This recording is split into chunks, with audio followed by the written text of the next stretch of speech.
2013 Cadillac SRX. Front brake pads and rotors and hub bearings. Alright, so you got to take all the brakes apart just to do the hub bearings, so you might as well do brakes too. Alright, so you need to jack it up and support properly. Remove the tires, 7/8. What you want to do is remove your retainer for your rotor, a T30. If your bit snaps off in there and you can't get it out, get a die grinder, cut it, use a chisel, bust the pieces out, and then when you get the rotor ready to come off, you can pound the rotor off and then bust the rest of it out. Alright, so then also all you need to do is remove the outer tie rod end nut, 18 millimeter. Hit the top of the ball stub with a hammer of the tie rod. That way you can move it back and forth so you can get access to things, okay? Then you want to remove your caliper, and that's held on with 2 bolts. These are 13 millimeter head bolts. If this spins with it, then you got to get some Newell's vice grips in there and hold the slide pin. And once you get those bolts out, you get yourself a flat blade screwdriver. Go underneath the hardware, the redundant clip. Go ahead and pry it up a little bit. If you need to pry the caliper out a little bit, just to push the pistons in a little bit. Alright, and then you can go ahead, get your rotor out, your caliper out, get yourself an S-hook and hang it.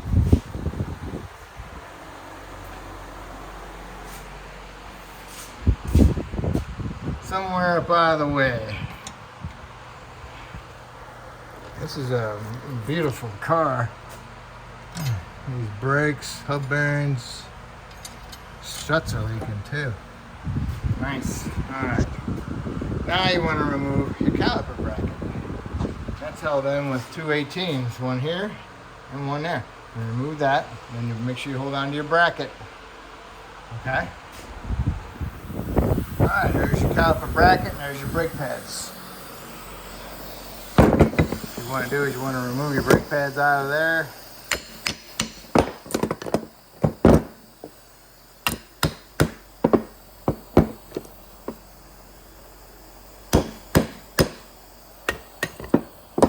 Then you get your hardware, your screwdriver underneath them, pry them off.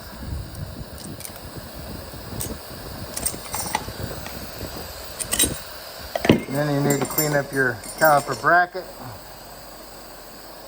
Where the hardware was, you need to get that nice and cleaned up in there and get some paint on it, because you want to get that rust out of there. You don't need rust because rust expands. When it expands, it pinches the pads, and you don't want your pads pinched. And also you want to make sure your slide pins are free. Take them out, clean them up, put some Seal Glide on them. Twist them as you're going in, work it in there.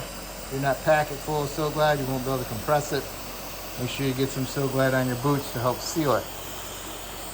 Next you want to do is remove your rotor. If the rotor's bonded on there, spray it with some penetrant. Smack the rotor in certain spots. We're replacing the rotor, so it doesn't matter if you hit the surface. Okay, we are replacing the hub, so we don't need to clean it up, we need to get it off. This is an 1.25 inch socket. Use your impact, remove the nut, and also remove the 3 bolts on the back side.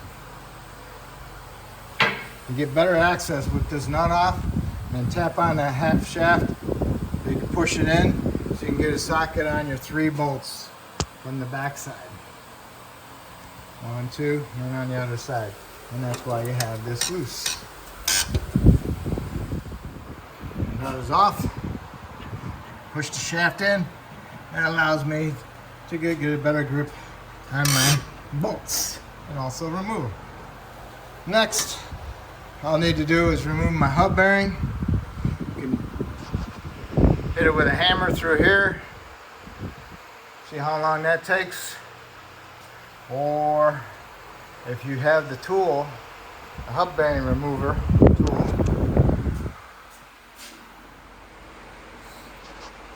Alright, I got my hub bearing tool, bolted it up to the flange, got my tool in there, and I noticed that it wouldn't hit the knuckle fully, so I'm using the caliper bracket. I put it on backwards, got my tool in there properly, and now I can tighten it up and it pushes it off.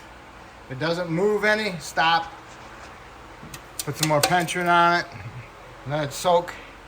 But as you tighten it up, you should see it move, and mine is moving. So I had it up here, now I moved it down there, so I'm gonna pull it off a little bit equally. So here we go.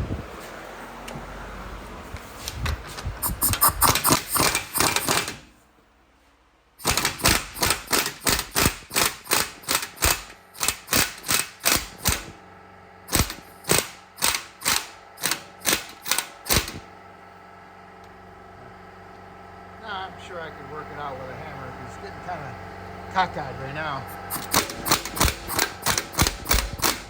Wanting to work off my base, so that's good enough for me. Okay. All right, you get the idea. Okay, and there it is.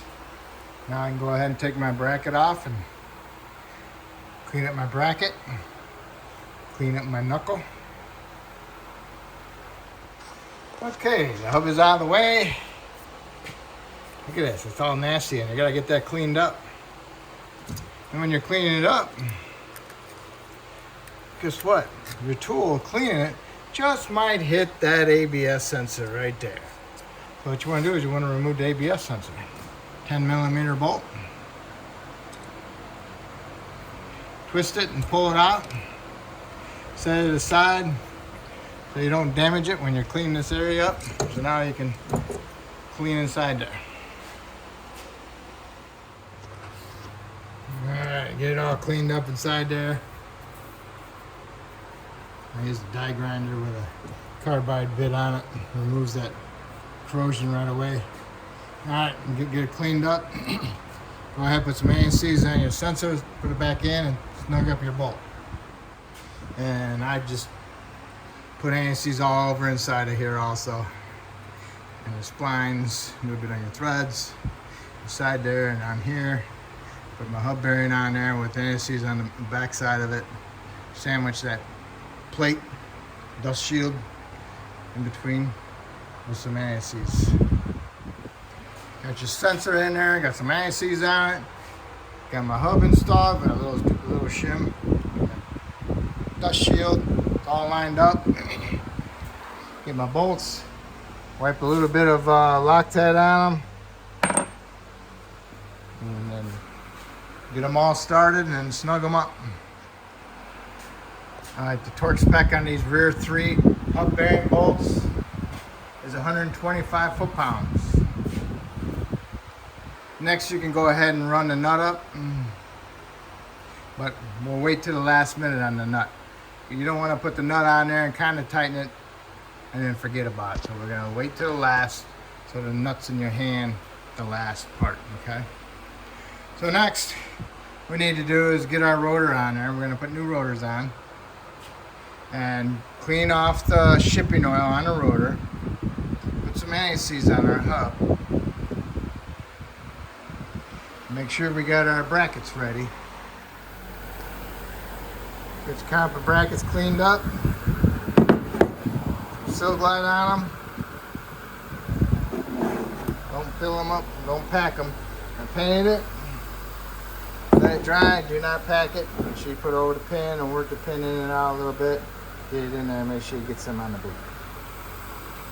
Next is your rotors. Alright, I got the fine film ANCs on my hub. Now I can put my rotor on.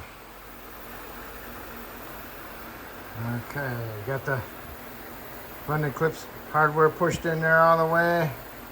Make sure they're not sticking in there. Gonna hit the rotor.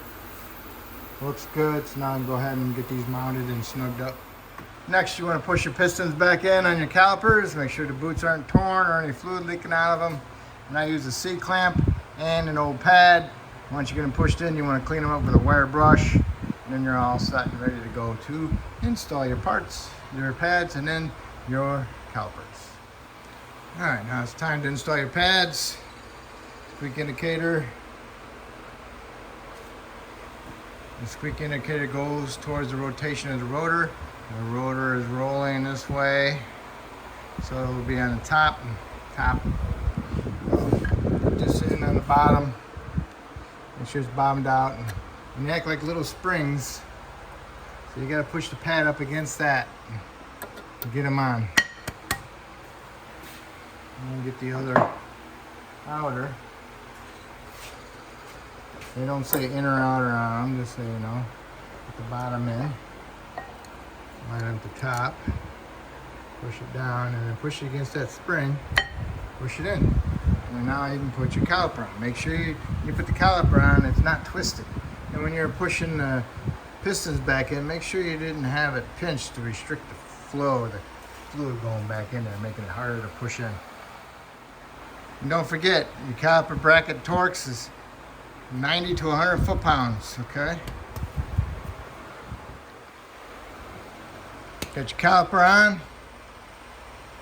Got them past the slide pins. Put your caliper bolts in. And you want to torque those at 35 to 40 foot-pounds. Next, get your tie rod up in there. And get your nut on there and tighten it up. Next, you want to snug up your axle shaft nut. And then get yourself a screwdriver and your torque wrench. And you want to put a screwdriver into the rotor fins, but not that way. You want to put it down here. So when you turn your rotor, the screwdriver bottoms out against the caliper bracket, and then that allows you to be able to torque your axle nut.